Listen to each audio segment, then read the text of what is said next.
to infinity and beyond. This is me. This is how I win. Were you rushing or were you dragging? Answer! You're a wizard, Harry.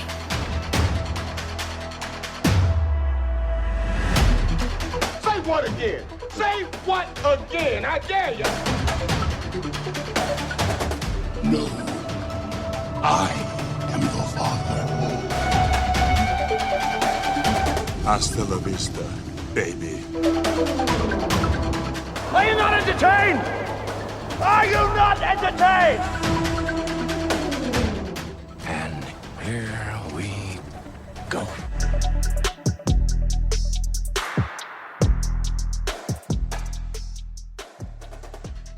Hello, everyone. Welcome back inside the film room. Zach Goins here with Johnny Sobchak for an episode all about emotional television. Johnny, we're talking The Last of Us, episode 3. What a tearjerker, my goodness. And on top of that, we're also talking about Shrinking, which is, billed as a comedy, but pretty heavy as well. Diving into some deep stuff on Apple TV Plus with that one. So it's going to be an intense episode for a lot of reasons, but excited to get into it all with you. How are you, my friend?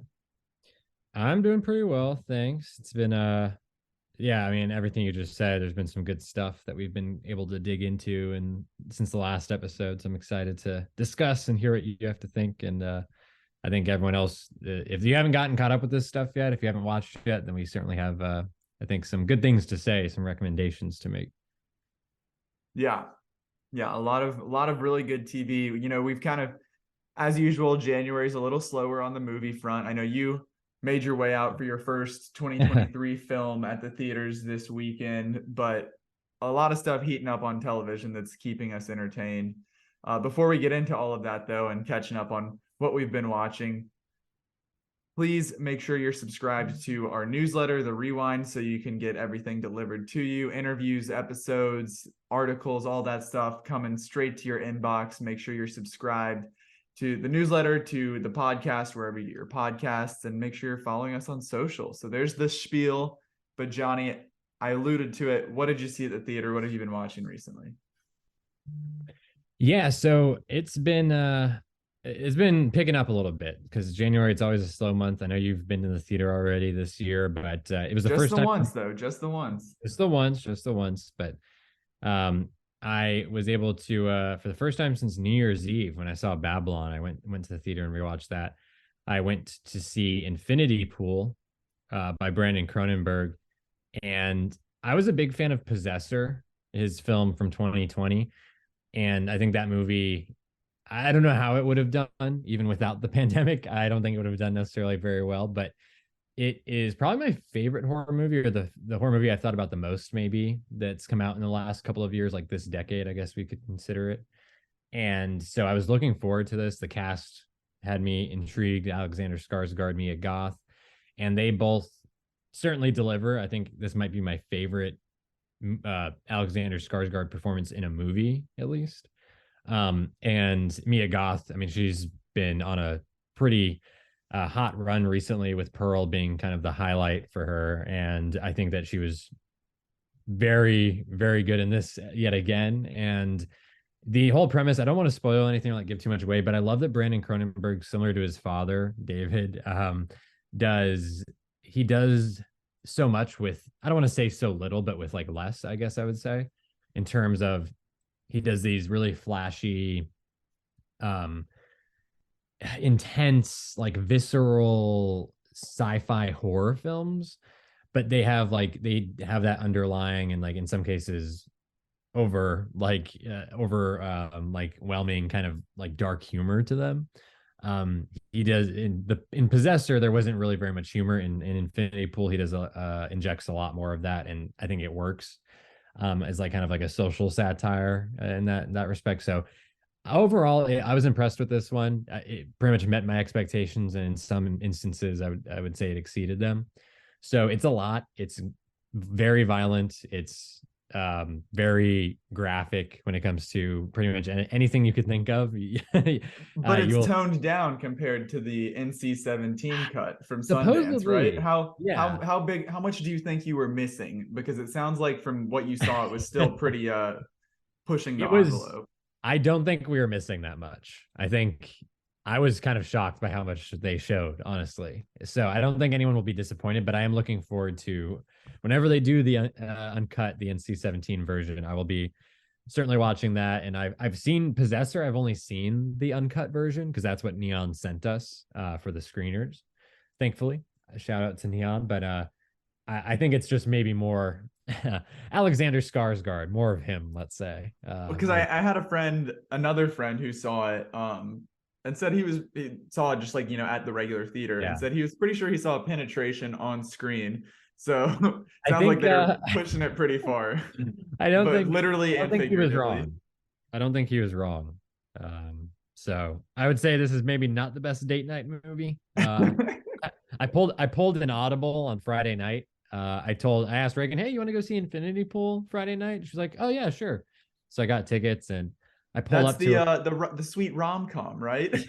right. I pull up to her house. I'm talking to her. I'm talking to her grandmother, and they're both like, she's like, her grandmother's like, you can't go see this movie. Like, this is just, it's gonna be. They keep saying how much is in it and blah blah blah.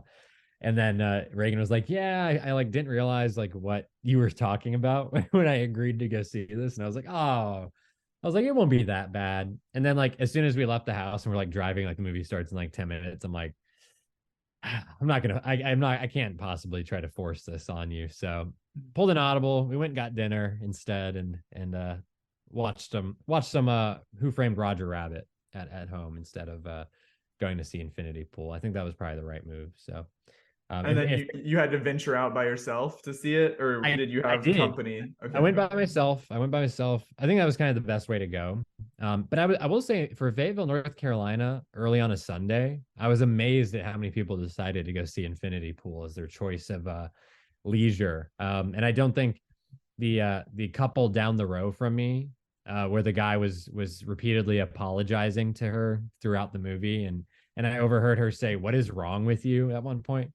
I don't think anyone else maybe enjoyed it quite as much as I did, but I recommend it. I give it the thumbs up. It's not going to be for everyone by any stretch, but as a horror movie, I don't know. It'll be tough to see. Well, who else is competing this year? It's very early, of course. Ari Aster, Beau is Afraid doesn't seem to be quite as much of a horror movie, but we'll see how many horror elements are in that. I would say for me, I would start to put Cronenberg in that conversation. I know people are always talking about Jordan Peele and Robert Eggers and Ari Aster.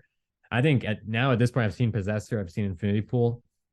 He does some really interesting things visually. He does some interesting social commentary in his movies. I think Brandon Cronenberg is really going to be an interesting filmmaker to watch going forward, even though he's a nepotism baby. We'll give him a pass. But Zach, I'm not going to tell you to go rush out and see it, but if you do, why not? I definitely intend to see it at some point. It has been an extremely busy month and shows no signs of slowing down for me. So like I said, last week, nothing has changed. I still have only seen Megan at the theater so far. Probably a superior horror film, if I do say so myself. Right. However, this is on the list. I know we talked about last week. Plane is still on the list. Missing is still on the list. So it's just continuing to grow. But I did, at least, even though I wasn't able to make it out to the theater, I did a little tiny bit of catching up at home after the Oscar nominations came out. And that was watching After Sun, because I had not gotten around to seeing it yet. Paul Mescal obviously got nominated for Best Actor. Had to make sure to check it out and see what the hype was about. And we're talking about The Last of Us episode 3 wrecking you emotionally, but After Sun did so too. What was left of me was wrecked by The Last of Us. But what an emotional movie. It was so a slow burn, methodical, but like you could just tell, you could tell, or I don't know if it was like just me, I don't think it was like a big secret, but like, you could tell where it was heading. A lot of like the like what was going to happen to Paul Mescal's character, but still like it didn't make it any less impactful or any easier of a pill to swallow when you finally got to the end. Yeah. But just an absolute gut punch of a emotional, heart-wrenching movie. Yeah, it's intense. It's a lot. I think it's beautifully put together and written and performed and everything. So yeah, if you can stomach like you said, it's not really a surprise, or it's not like supposed to be like so much hidden or kept secret, but like if you can deal with the concept of the movie, I think you should definitely give it a watch, because I think for me it's still a top 5 at the at least a top 10 at the very least, a movie for me for 2022. And it emotionally just crushed me when I watched it, but it's so good. And I do want to, at some point I want to go back and watch it again, because I think there's a lot of interesting filmmaking and choices that maybe you don't understand necessarily what it means the first time you watch it, and then you can kind of piece it together a little bit more when you think about it or look back on it. So I'm excited to see what Charlotte Wells is going to be doing in the future. And of course, Paul Mescal, he's lined up doing Ridley Scott Gladiator 2, and who knows what else he'll have on his 40-year movie. Who is it? Yeah, with Richard Linklater. He's doing. I was about to say Richard Linklater, but I knew he'd done Boyhood, and I was like, is he doing both of the really long movies? He's back. Yeah. He's back to his old elliptical time tricks with whatever he's. I can't remember the name of that one, but yeah, Paul Mescal. He's coming up quick, and I haven't seen or Normal People yet, but I do. Normal People's fantastic. That was where I first got introduced to him and Daisy Edgar Jones, who both of them have really blown up in the last couple years since that came out. But and I do know also Garth Davis, who he did Lion from 2016, which he is doing a new movie this year, starring him and Saoirse Ronan. And so and it's supposed to be like a near future, like sci-fi movie, I think, like kind of a lo-fi, like sci-fi. I'm all over that. I'm looking forward to that too. So yeah, no, After Sun also, I definitely want to recommend that as well. For sure. I know. And I still, after all of the nominations again, I need to, like, my next priority to catch up for Oscars is to watch All Quiet on the Western Front. Because that came in hot with I know you had it on a couple different categories, but it came in with tied for second most nominations, or maybe third. Really cleaned up across the board. So that could be a dark horse candidate for I don't know. I put 5 on it for Best Picture before the odds changed. I saw those nominations come out and got it at plus 2,500. So I threw a little 5 on there. But on the TV side, obviously, we've got The Last of Us. We're about to get into it. Got Shrinking. I started a new show. It came out last week on Hulu called Extraordinary, which it's kind of like a partner show with Hulu. It's a Hulu original, but it's like a British show, I believe. But it's basically like the plot of Encanto. If you ended up seeing that, I don't remember if you did. I did, yeah. But it's like a girl. It's in this like superhero world where everybody gets a power when they turn 18. And this girl like does not get her power, and it's been 6 months, and so she's kind of like, but it's very much, it's like a raunchy comedy sort of, rather than like a earnest like coming of age, finding your power, your strength, like that kind of thing. So I'm 2 episodes into that. They did a full series dump or full season dump release, so I'm working my way through that, but it's pretty funny so far. I'm into it, so we'll have to keep you posted on how it goes. Which where is this found? This is on Hulu. Okay. How I should have known. Should have known. Is there anyone particularly like notable in it? No, it was very, very like under the radar cast, but I think I'm trying to say it's not like super, in the way of like The Boys, where there is like a whole lot of like superhero elements in it. It's not like, people aren't, I mean, there are powers like on display, but it's not like actiony in that sense. But I'm trying to find out who the partner is. But it's fun. I like it. Dope.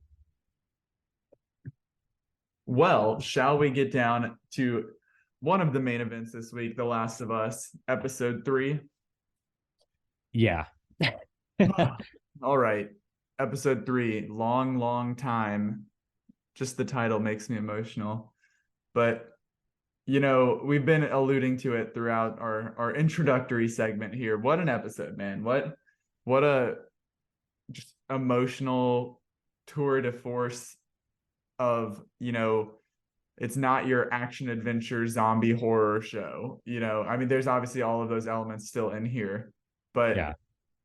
everything that we'd seen so far in these 2 episodes, even no cold open, another twist to just make this episode stand on its own, but a very unique take, kind of diverting from the story of Joel and Ellie. We start with them, we end with them, but 90% of this episode is very much about 2 new characters. And it's also, from what I heard, I'll have to turn it over to you to get the full details on this in a bit, but huge diversion from the game. We've talked a lot about, like what's the game, what's not, what's gameplay, what's cutscenes. And this, pretty much all of this was just the invention of the show, like filling in the gaps of what you were kind of left with in the actual game. But before we get into episode 3, I know, just quick announcement, season 2 of The Last of Us, it wasn't a matter of if, it was when, and when came. We got the announcement season 2 is coming. So reactions to that, Johnny, I know we're both over the moon to get to see this story continue. Yeah, I mean, we all knew it was coming. No surprise here, but I am very excited and pleased that they decided to announce it as early as they have. They weren't waiting all season for it. They're kind of getting in there, as early as was comfortable for them and saying, "Hey, we're doing a second season. Let's, let Craig and Neil start to plan, start to write." And the fans can continue watching the rest of the season, feeling comfortable knowing that there is going to be more to come. So that's really exciting for me, and extra exciting as a fan of the games, especially part 2, because I think part 2 is an absolute masterpiece, maybe the best video game I've ever played. And as great as this is so far, I just know that they're going to continue to up the level and introduce some really interesting concepts and characters and storylines. So I'm all for it. And we knew it was coming, like I said, but I'm glad that they were able to give the green light, and we just get to enjoy the rest of the season now and enjoy the ride, really. Yeah, for sure. Like you said, we knew it was coming. The stats from that first episode and then the growth from episode 1 to episode 2, there was no reason not to. So very excited to watch this continue, have the peace of mind as we finish out this first season that more is on the way. But episode 3, long time. When a stranger approaches his compound, survivalist Bill forges an unlikely connection. Later, Joel and Ellie seek Bill's guidance. Nick Offerman, what a performance from him. He's coming in, most people know him as Ron Swanson from Parks and Rec, but we've got Bill, that's his character, who is this doomsday prepper, conspiracy theory, I don't know what you would call it, conspiracy theorist perhaps, survivalist. Yeah, this is all before pre-2003. Like, this is the guy who was prepping just in case there were to ever be a cordyceps outbreak and a zombie apocalypse. So when everybody else is wrangled up to be shipped out to QZs, or as we see, not make it to QZs because there wasn't enough space, Bill stays behind and turns his house and his town into his new playground, essentially, with looting Home Depot, taking boats, taking anything he wants, turning the town into his playground, putting fences up around it, weapons, defenses, all of this. And he's living the life for quite some time, avoiding the infected and staying safe, cooking nice dinners, having nice wine, all of this stuff, while everybody else is probably starving and barely making by. And then we meet Frank, who's played by Murray Bartlett, another stellar performance, and he wanders into one of the traps that Nick Offerman, that Bill has set, and luckily it was just a a hole in the ground rather than, you know, a tripwire that blows your head off.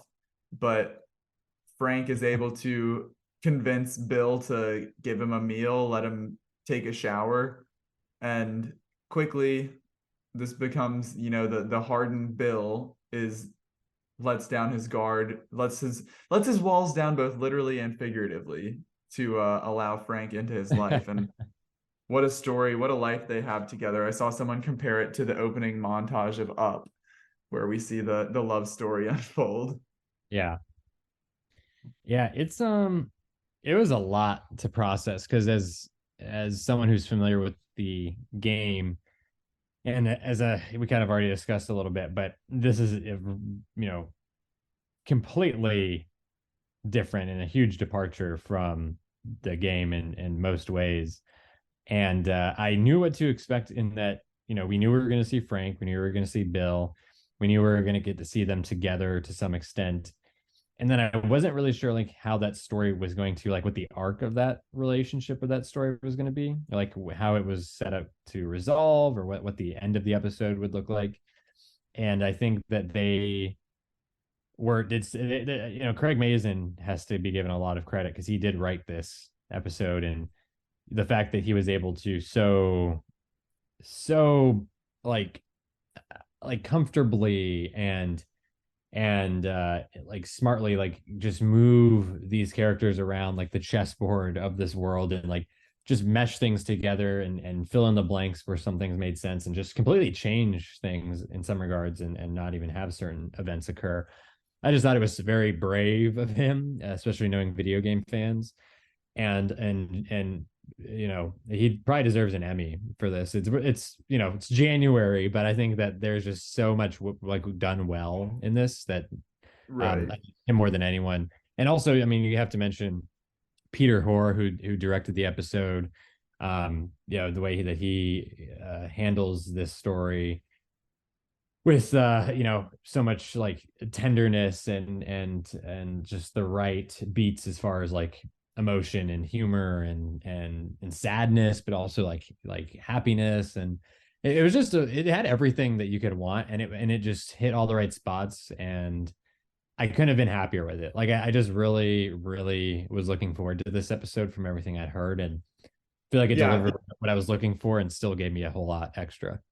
Yeah, I mean, that was also, you had the insight of the game, but everybody had heard, you know, from critics, from journalists who had gotten screeners, that episode, like, be ready for episode 3. Like, it's one of the best episodes of television ever. It's gonna emotionally wreck you, but you're gonna love it. Like, all of this sort of hype and praise, and it very much lived up to that, to the expectations. I saw people saying that, like, make sure this is the episode you watch live in real time on Sunday night. And that was very much the case, because in a Game of Thrones, House of Dragon type way, Twitter was abuzz with Bill and Frank afterwards, with people emotionally reacting. A lot of good posts and reactions there. But break it down for me, I guess. In the game, what is the relationship with these characters? I think they said it in the after show, like, you know Bill, and it is implied that he had a partner, but we don't obviously get any of the history, the years that they spent together. So, like, in the game, like, do you just show up and Bill is dead and you hear Joel talk about Bill, or what's the case there? No. So it's completely different. Like, basically, and I just played this, so it's like pretty familiar and like fresh in my mind. But basically, you show up and Ellie and Joel arrive in town, and Bill, they meet up with Bill, who is alive and well, and he looks like he does at the start of when he meets Frank in the show. Basically, like, he still has the brown hair, it's long. Okay. He has the little beard, and he's kind of in his prime. Maybe he's a little bit older. But essentially, you go on this mission with Bill, and Bill is like he's paranoid, of course, but he's also, like, they say paranoid schizophrenic in the show. He is more like that than he is in the show. Like, he's like talking to himself, and you can tell he's like extremely like lonely and whatnot. He's been alone for a while. And you go on this mission to get the car battery. So you kill a bunch of infected along the way. Joel and Ellie and Bill, they have an interesting kind of funny dynamic, especially Ellie and Bill kind of chirping back and forth at each other. Um, so that's all fine and dandy. And then it ends with, you know, Joel and Ellie leaving and Bill staying behind, you know, in his town. Now where the Frank element of that all comes into play is Bill alludes to the fact that he had someone special or like a partner that he cared about, and that they are, you know, it cost him, or there were issues that arose and whatnot. And so he's basically warning Joel that, hey, you know, you got to be careful. You know, you get too invested with certain people, you can put yourself at risk, etc. Which is kind of like the opposite of like the message that Bill ends up sending Joel in the show, through that letter that he leaves.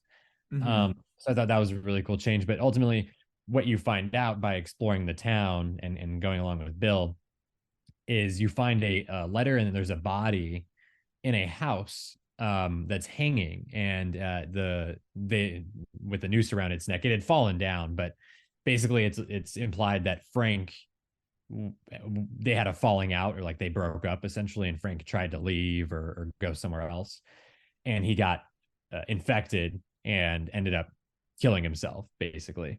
Mm. He never even got like out of the town. So it's like a really sad story in the game. Although the thing is with the game, it's not as sad. It's sad in principle, but you don't have a lot of information to go off of. Right. Bill acts very different. You don't see the tender side of him. He's just very pent up and anxious and paranoid. So in this, they've completely revamped like their relationship and their dynamic and their arc for what that looks like, and also what that means in relation to Joel and Tess and Ellie even. And I think that was so, I mean, just such a cool thing. Like, again, I don't know how he came up with that and like decided to work it that way, but you still get all the basics of who Bill is at his core, but you still get to explore Frank, and then you also get to explore them as a couple. Right. I think that this episode is just such a brilliant microcosm of everything that The Last of Us is about and like what it represents, like love and sacrifice and trust and paranoia. I just think that it hits all the right marks and really perfectly sets up, like, this is a great bridge episode for Joel and Ellie, with Joel and Ellie barely being in the episode, because Right. everything we need to know or need to try to understand or prepare for regarding their relationship is kind of set up through Bill and Frank. Right. And so, The elements of loss and caring for each other and worry, anxiety, fear, like all of that can exactly. easily be transferred into, and like beyond like that, even just like with the little bits we did get with Joel and Ellie, I feel like in that combined maybe like 15 Yes. minutes, like I feel like we got a ton of development in their relationship and the way that they're working together and learning how to, you know, have this banter and this care for each other. You know, even at the end in the car when Ellie's the first time ever in the car, and the radio and like the very like fatherly, like, oh, you don't know about Linda Ronstadt? Let me show you, like, let me tell you, this is what we used to listen to back in, like, that sort of Yeah. relationship. Yeah. No, that's totally spot on. I think I was thinking about that today. I've been thinking about this episode like all day. Yeah, for sure. and Same. and I think that's a great point, because you get just a little bit early on where she's asking questions, and they have this kind of little back and forth about Tess and like the outcome of episode 2 at the beginning of the episode. But then ultimately, like, I felt like it was so seamlessly done, where you go from the beginning of them in this episode to the end where they're in the truck together, and it feels like you go from them really at odds and like still uncomfortable and like feeling each other out, to at the end of this episode it feels like they are Joel and Ellie, like they are the Joel and Ellie from the game, and they're going on this mission together because they've gone through this experience with Tess, but now they've also kind of had this smaller experience with Bill and Frank.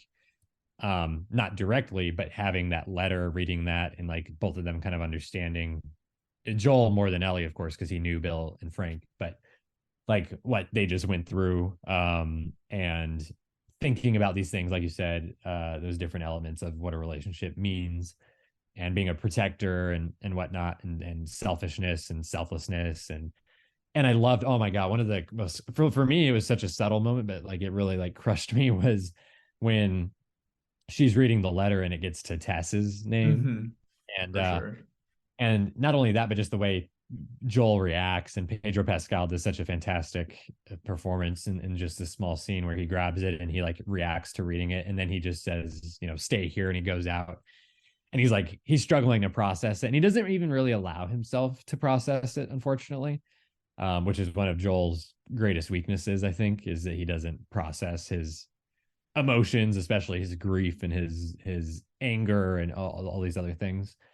And I thought that was just, it was so heart-wrenching seeing that. But then, like I said, they have some more banter. They kind of make fun of each other, like, you know, taking a shower and getting a gun. Like she wants to have a gun and he doesn't. And they decide, he sets down the rules and she agrees to him. And then they, you know, at the end of the episode, they take off. And oh man, the way they bring back that song was so smart and so well done. Like Hmm. it's like in retrospect, it's like the obvious, like almost like the only choice. But I felt like it was so, like I didn't, like when they pulled out the mixtape, I was like, oh, okay. Or like the cassette tape. I was like, oh, okay, cool. Like I wonder what they're gonna, like I wonder what this could be. And of course it was long time. Like I should have known, but it just hits so well. And like the way Joel reacts to hearing the song and he turns it up, and the way Ellie like kind of has, it's like she's kind of content with it. And then of course like the final shot, like the pull through the window. Um, it was just like everything. I thought it was so good. Yeah, I believe it was Spotify who shared that between 11 p.m. and midnight, the streams for a long time were up 4,900%. That people are saying that this is going to do for Linda Ronstadt what Stranger Things did for Kate Bush and Running Up That Hill, that it's going to have a revival, a career revival there. So we'll see. We'll see what happens. But um, no, what a just absolute masterpiece of an episode. I know people are, I feel like that gets thrown around a lot. People are, I feel like it's very justified to say that here. This was such a brilliant episode, a diversion from what we expected, but such powerful storytelling, and like you said, you know, meaningful storytelling that will translate to the larger narrative that we're getting in this show. Yeah, no, I agree. I think this is like, I think these first three episodes are a perfect like chapter in their own right. I think that you know, the first two episodes, a lot of it's laying the groundwork for the characters and the world itself, you know, the different names for things and the kind of rules of how the world works with the infected and everything, and the QZ and all that. So I think that works really well. And then of course Joel and Sarah, and then Joel and Tess, and then Joel and Ellie working together. So all that works really well. And then you come in with this part three, episode three, and it still services Ellie and Joel, but it tells this other story, like, which, like I said, is a microcosm of the greater world of The Last of Us and what it all means and represents. And so I think it's just all like, this is the foundation. And then from here, maybe it's the next couple episodes, maybe it's the next three or however many, but there'll be like a kind of a middle chapter of, okay, this is what's happening. This is what this is all about.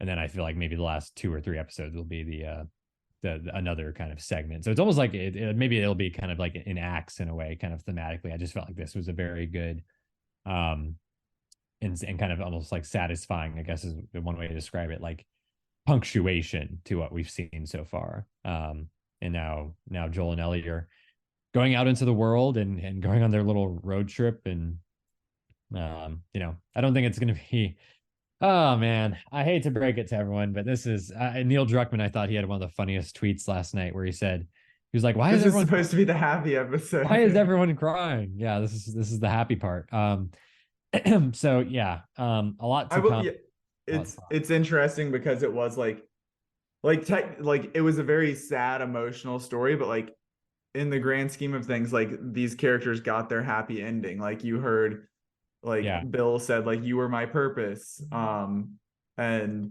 like Frank was talking about how he saved him. Like these two got 20 plus years together of happiness, went out on their own terms, didn't have to get bit, turn into infected, all of this, didn't have to fight for survival, like we're seeing Joel and Ellie do. So Yeah, as exactly. sad and heart-wrenching as it was technically, yes, the happy ending, happy episode. One thing I'm interested in seeing,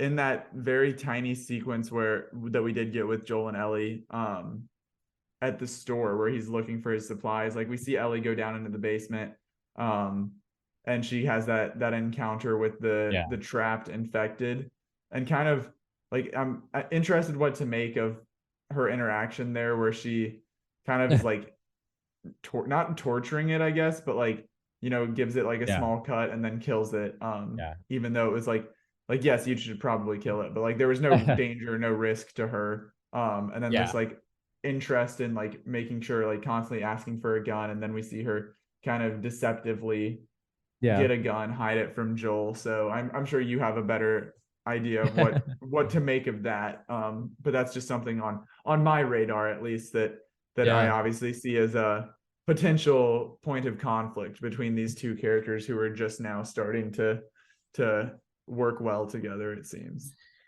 Yeah, no, that's really interesting and good to pick up on. Yeah, potential point of conflict, or there's a lot. I'm not going to spoil anything, but there's there's a lot of Craig Mazin said breadcrumbs, no pun intended, with the whole flower situation in this world. But I think that, yeah, they're doing a really good job of putting little things in your head to think like, huh, wonder what that's all about. Or like, I don't, like maybe think like, I'm not really sure like what to think of that necessarily, like with this character decision, or what have you. Um, Especially with Joel and Ellie, because those two characters are gonna, they're our through line. That's who we're gonna see the most of the season. So, how do you set it up so that we can have payoff and satisfying character arcs by the end of episode 9? And I think that, and maybe not even episode 9, maybe, season 2, or however, season 3, however long the show goes, or however they keep certain characters around or storylines around. Yeah, I think that these first 3 episodes, again, just kind of, we're talking about episode 3, which is, again, kind of its own like mini masterpiece. But I think just these first 3 episodes were pretty much everything you could have possibly wanted or expected from the first 3 episodes of a Last of Us show. And I think the folks at HBO are probably feeling pretty good about it and would also agree. And I think the fans, video game fans by and large, feel the same way. Newcomers as fans feel pretty similarly. My parents last night really liked this episode, and they were like, I like that we got to spend time with just like a guy and like, his relationship, and you get to see how someone would live in this world, and you're just building the world a little bit more before we get into like more of the meat of Joel and Ellie's story. And I think that's everything you want going into the next few episodes, into episode 4 in this case. Couldn't have said it better myself. Well, switching over from an emotional zombie apocalypse story, we're going to switch to an emotional real world story, I guess, with Shrinking. We've mentioned it the last couple weeks on the podcast. We've got an interview with Luke Tennie, one of the stars, coming up at the end of this episode. But let's get into some official talk about this now that it's out in the wild. It premiered with 2 episodes last week on Apple TV Plus. It's a new comedy series from Jason Segel, Brett Goldstein, and Bill Lawrence. Goldstein and Lawrence obviously being 2 of the creative geniuses behind our beloved Ted Lasso. Jason Segel, a comedy legend in his own right, with How I Met Your Mother, excuse me, the OG show, playing Marshall Erickson. Obviously, a lot of Judd Apatow comedies, Forgetting Sarah Marshall, absolute classic. And now back in the TV game, first big TV project after How I Met Your Mother. But what a delightful show for me. Let me set the groundwork before we get into it. Jason Segel obviously he's a creator and a writer, but also starring in the leading role as Jimmy. We've got Jessica Williams, Harrison Ford in what is only his second or third television role. He's on 1923 right now, but first comedic role on television. Luke Tennie, who we'll be talking to later. Michael Urie and Krista Miller rounding out the cast. Currently at a 82% critic score on Rotten Tomatoes, 85% audience score. And the overall plot here, Jimmy is struggling to grieve the loss of his wife while being a dad, friend, and therapist. He decides to try a new approach with everyone in his path, unfiltered, brutal honesty. So instead of, giving the sound advice that a therapist would give, he just starts calling it like he sees it. So the show then goes from there, branches off from the consequences of some of that advice that he gives. And by helping others, he's trying to figure out how to help himself, how to come back into the world of the living after the loss of his wife. But for me, Johnny, I know I had talked about this. I've watched the 9 of the 10 episodes so far. I was hyping it up since the start. Huge Ted Lasso fan, obviously. Super high expectations, knowing that this was coming from the background of a Brett Goldstein, a Bill Lawrence, and also being a big How I Met Your Mother, big Jason Segel fan. So this was like a match made in heaven for me, and it has certainly lived up to the hype. I know I've talked about it already, being, as we said, it's January, but being one of my favorite shows of the year. I can already foresee this holding down a top spot for quite some time. So you had much of your information coming from me. I know you're a big Harrison Ford fan. But you watched the first 2 episodes that released. What was your expectation going in? What made you decide to jump in on, I had said, or you had said last podcast that you would plan to watch it, didn't have it top priority. And then I was kind of surprised that you did jump in with these first 2 episodes. So what was your approach to this show? What are the expectations, and how is it living up to it for you? Yeah, I of course heard what you said, and no surprise, I knew you were gonna be a fan of this based on your experience with Ted Lasso. And this is very different from anything I've seen or heard of from Ted Lasso. Of course, it's much more of at least in my own experience, it seems like there's more some darker things at play here, more emotional. Johnny, just you wait for Ted Lasso, my friend. I need to get on that. But I will say, this is an aside, but I did watch the first episode, Zach, of Ted Lasso.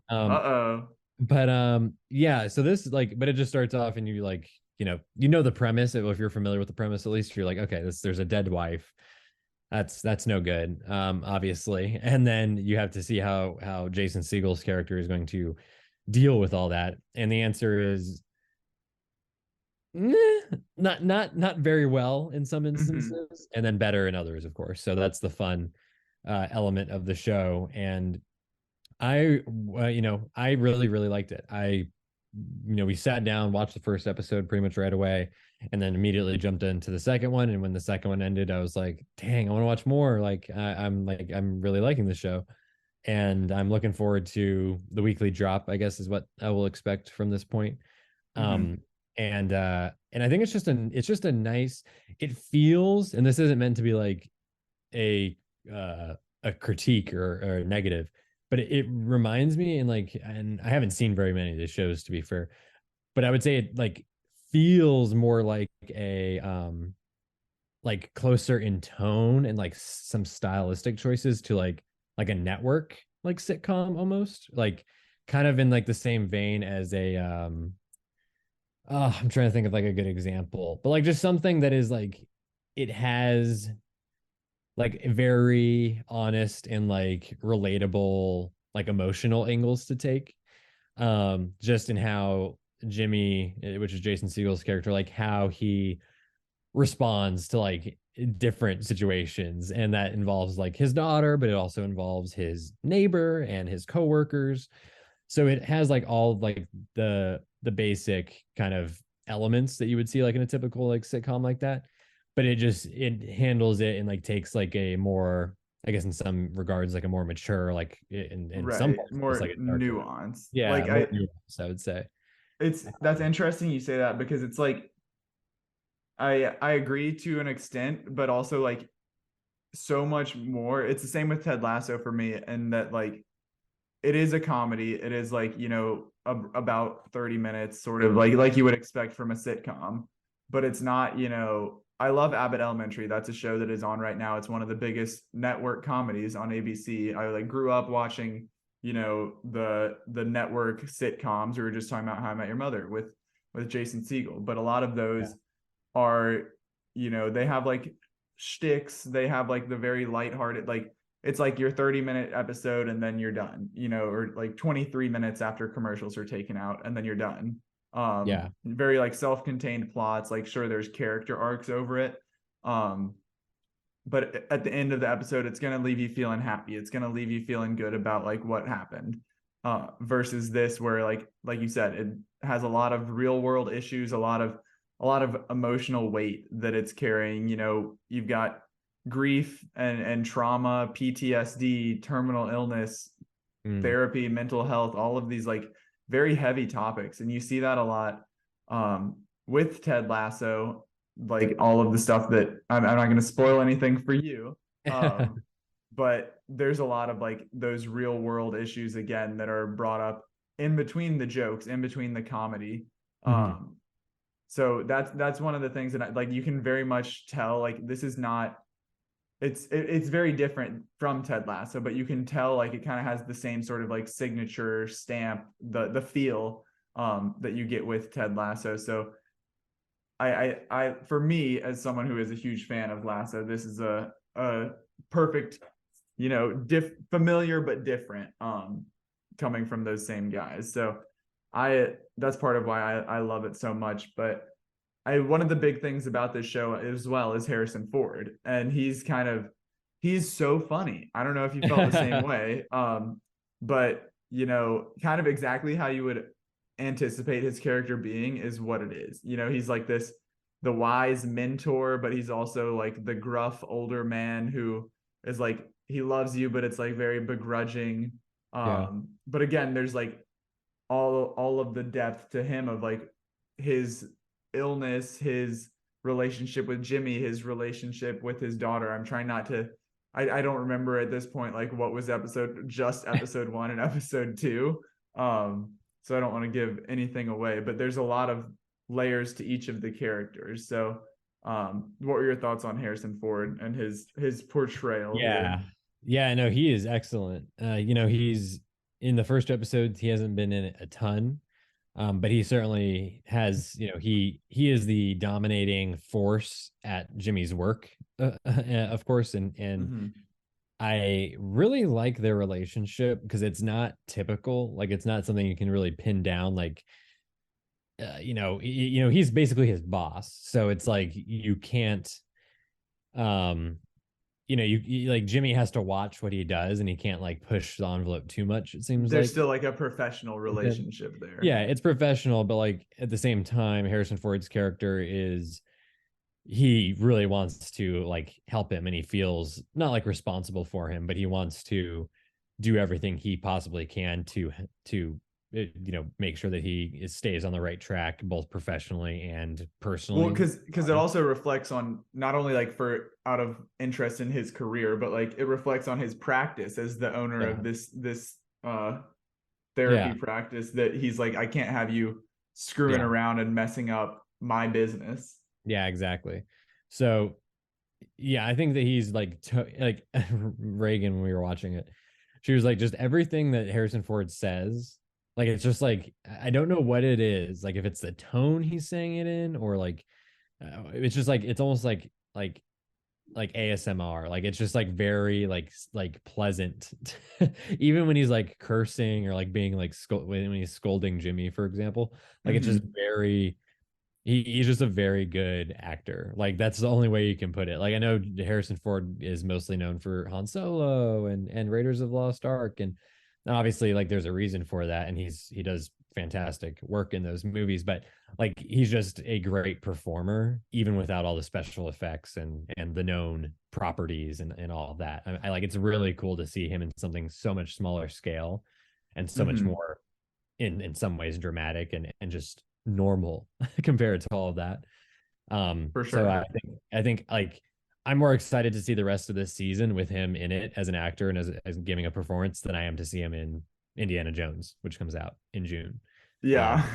Like I'm just excited to see more of him in this, and where they take not only you know, his relationship with Jimmy is very intriguing, like we were just talking about, but you know, he also has this relationship which I think is really endearing with his daughter being not his but Jimmy's, who is Jimmy's daughter, Alice. yeah, Alice. She is like struggling with everything, not only losing her mother but like dealing with her father, who is not dealing with her very well or anything really well. And so Mhm. he's trying to like kind of, he doesn't want to overstep necessarily or like, you know, upset anything, but he's also like feels like someone has to try to help and like take some responsibility. And Right. as maybe like a male role model in some instance, like being in like an older guy, like I feel like he wants to try to help where he sees like that's needed. And I think that he does a really good job of showing that kind of like it's earnest, but it's also like he puts his foot down, like where he like needs to, or like he feels like he needs to. So I Right. thought he was really great. I also thought like kind of moving from Harrison Ford for a moment, like Luke Tennie, I thought he was Mhm.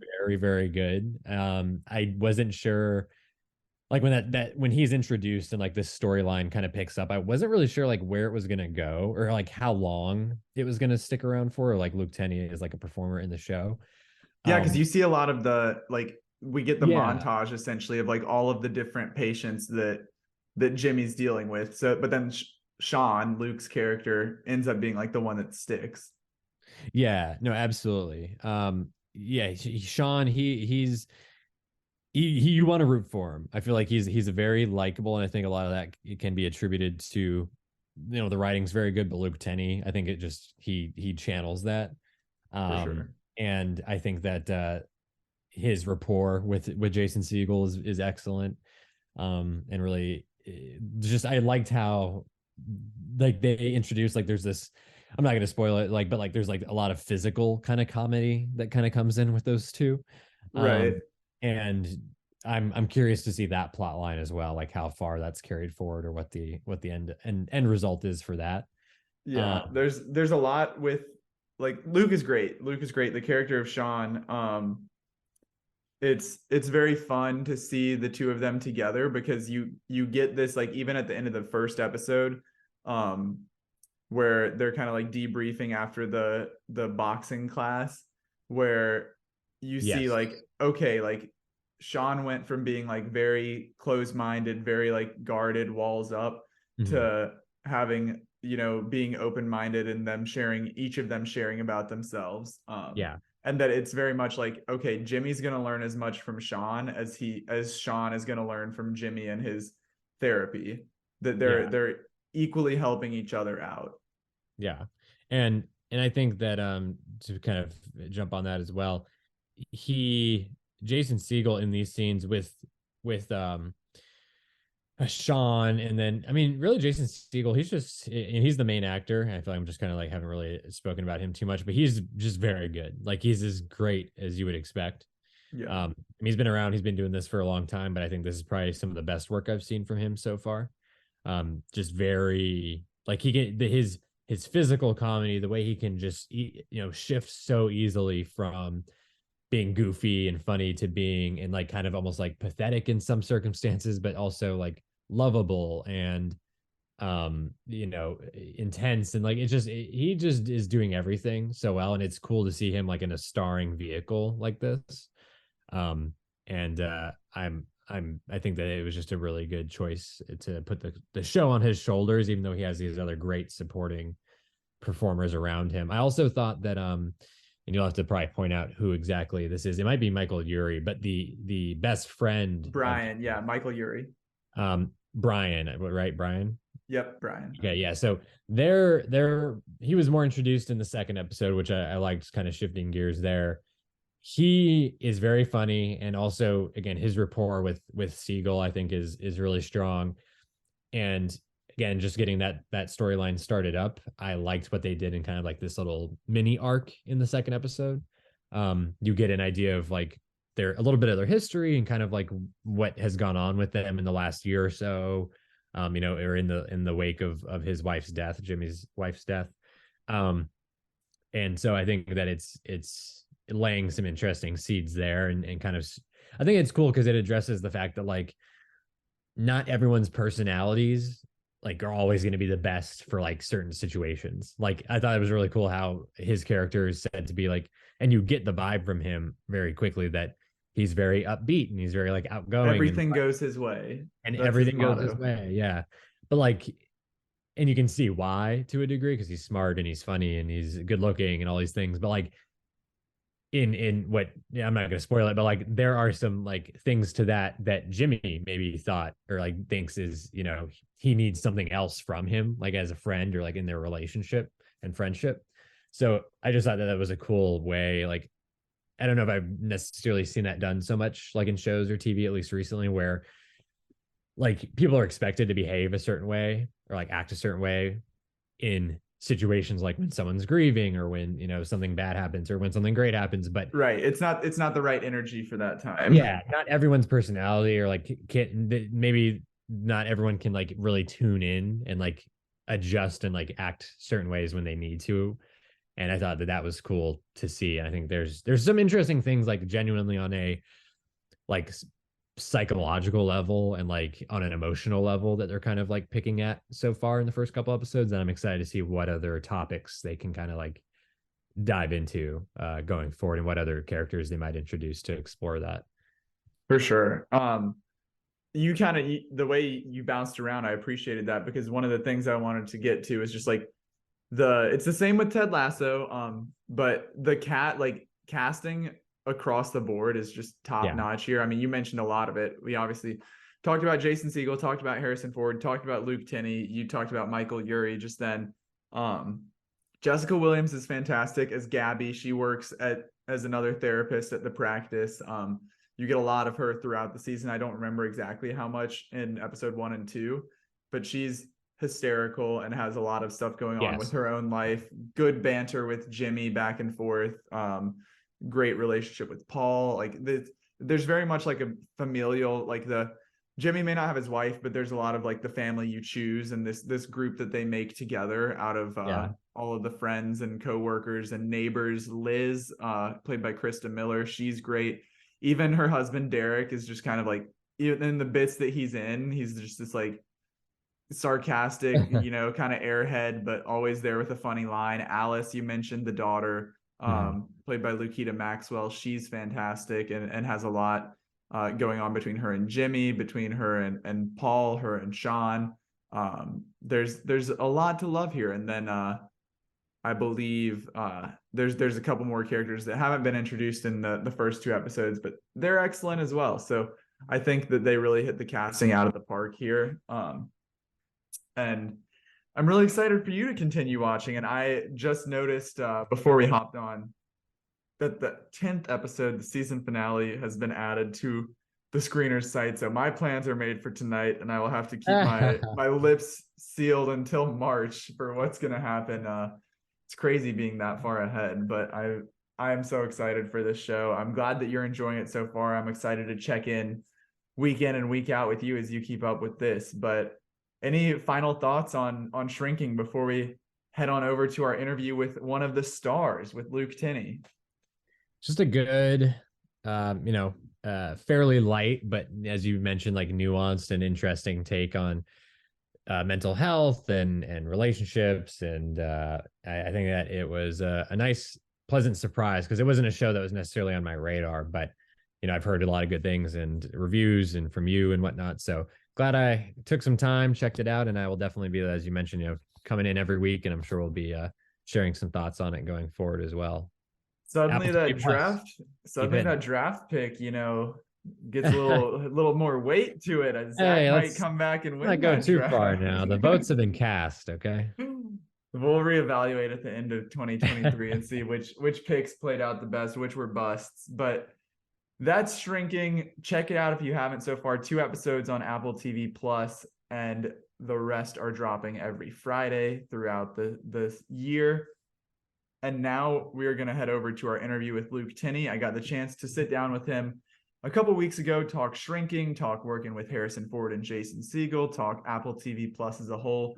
So a lot of good stuff. If you're a fan of the show, if you're a fan of him, be sure to tune in here. We're putting the interview in now. Welcome back inside the film room. I'm your host, Zach Goins, and today I'm joined by Luke Tennie, who plays Sean on the upcoming Apple TV Plus series Shrinking. Luke, welcome to the show. How are you? Thanks very much. I'm great. It's good to be here. And I like your BB-8 that I see behind you. That's real That's cute. I the like Star your Wars stuff down there, you know? so good. So good. Love it. Amazing. Well, we're not talking Star Wars today. Today we're talking Shrinking. It's a new comedy from Brett Goldstein, Bill Lawrence, Jason Segel, hitting Apple TV Plus, and it follows a character played by Jason Segel, Jimmy, who's a grieving therapist. And he kind of throws the rule book out the window. He starts giving people advice straight from the heart. He's telling them exactly what he thinks. So Luke is, or not Luke, excuse me, Sean is one of those patients that gets this kind of hardcore advice. So tell us how, in your own words, how does Sean fit into all of this, and what's his character all about?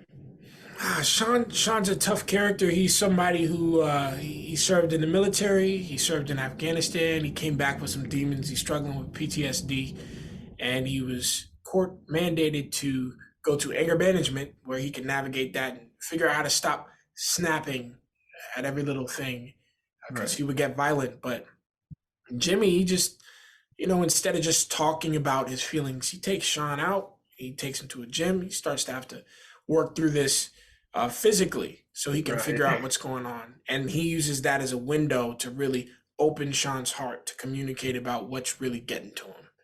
Right. We see a lot of that over the course of the first episode, and I'm sure we'll see even more throughout the whole season. But when we meet Sean, like you said, he's kind of just this ball of anger, like everything's compressed inside of him. And we see, a little bit of that budding relationship with Jimmy in the first episode. But for you as an actor, when you're approaching a role, how do you go about that, knowing that, 1 second you'll be cracking jokes and doing that dry humor that we see a lot from Sean, and then the other times he'll just be flipping a switch and having to let loose? Great question. I think it just comes down to the preparation and also the dialogue. When the words are written so well, there's clear switches, shifts, and changes in the dialogue. So I don't need to sit there and figure out, oh, well, how do I make this transition work? If I pay attention to the script, it's built in the whole flow.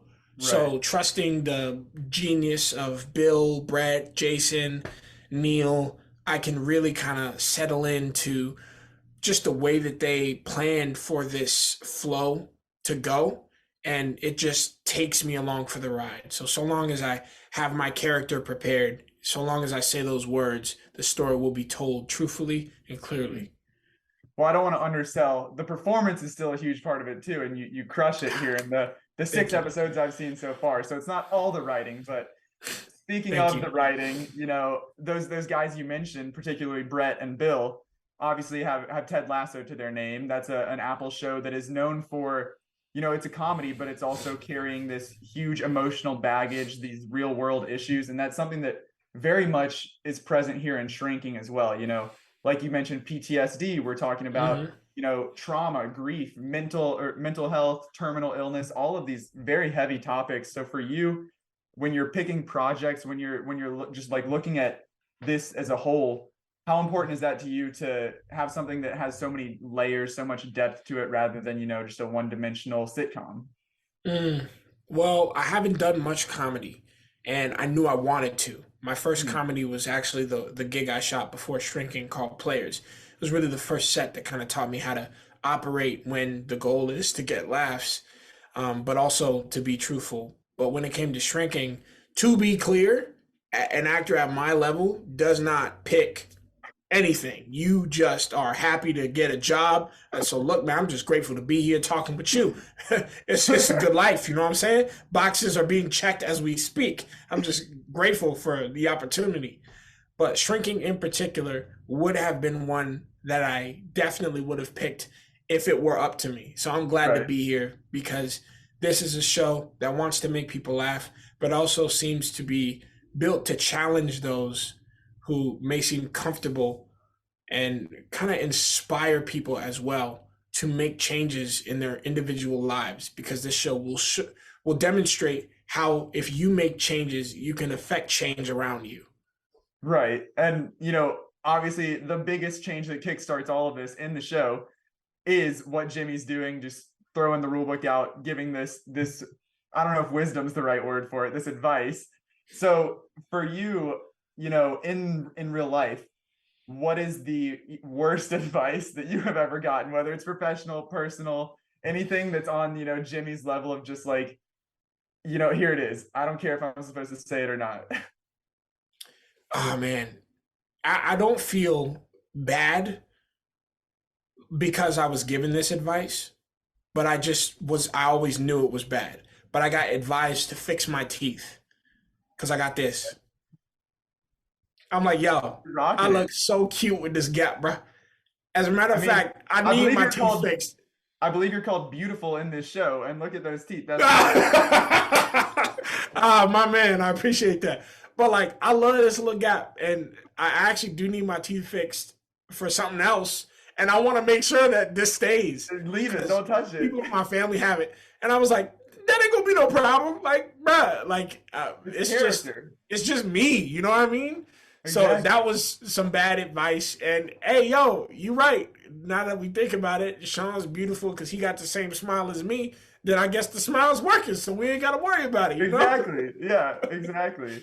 Well, advice being, sort of a theme we're talking about here. You're walking onto a set with some legends, some icons. You've obviously got Harrison Ford, who's just an all-timer in cinema. And then you've got Jason Segel, a comedy star. You've got two of the creative geniuses behind Ted Lasso. What is it like to be, like you mentioned, sort of like the newcomer coming into this group of just like, how are you not walking on a set being starstruck, but knowing that you're an integral part of this? You're all equals here. Well, I am starstruck still, now, right now. But they're so warm and caring and professional that it doesn't interfere with the work. As a matter of fact, I would say it does interfere, but positively. It enhances the work, because if it wasn't for that star power, there wouldn't be this great buzz. And the reason why they have this star power is because of the work that they've done, not just being names. You get a name from working.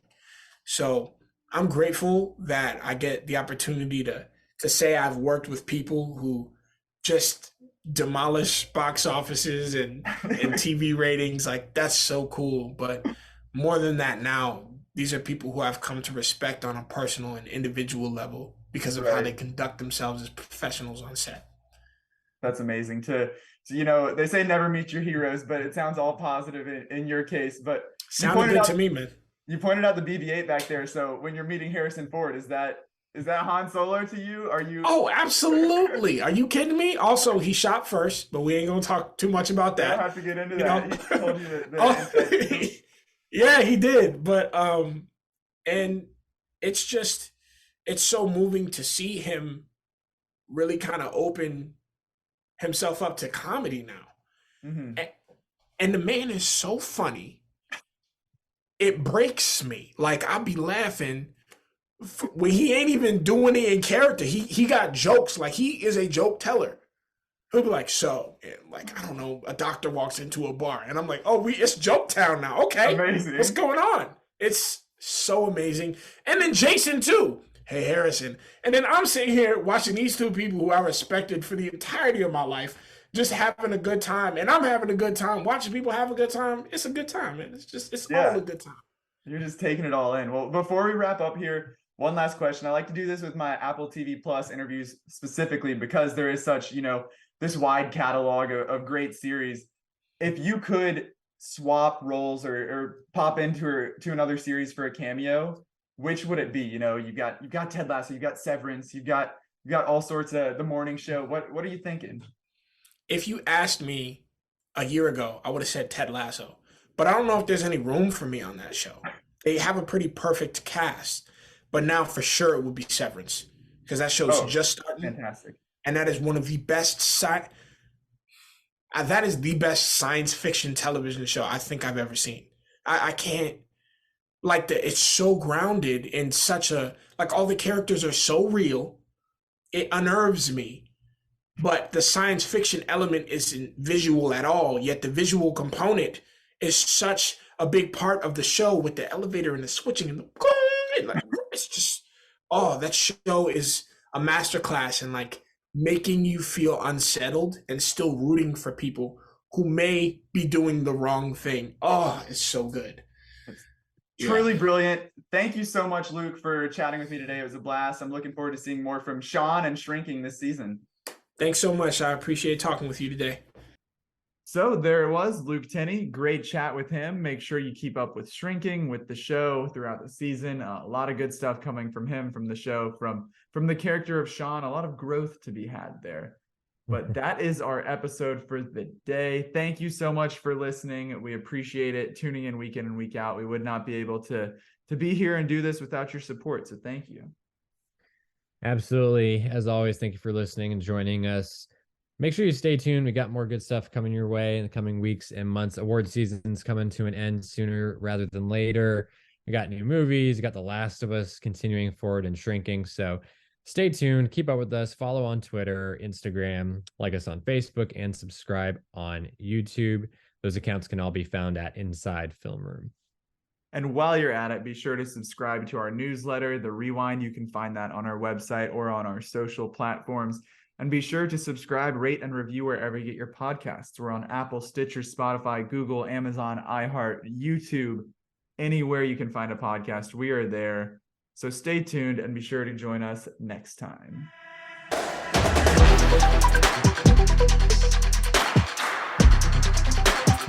Thank you.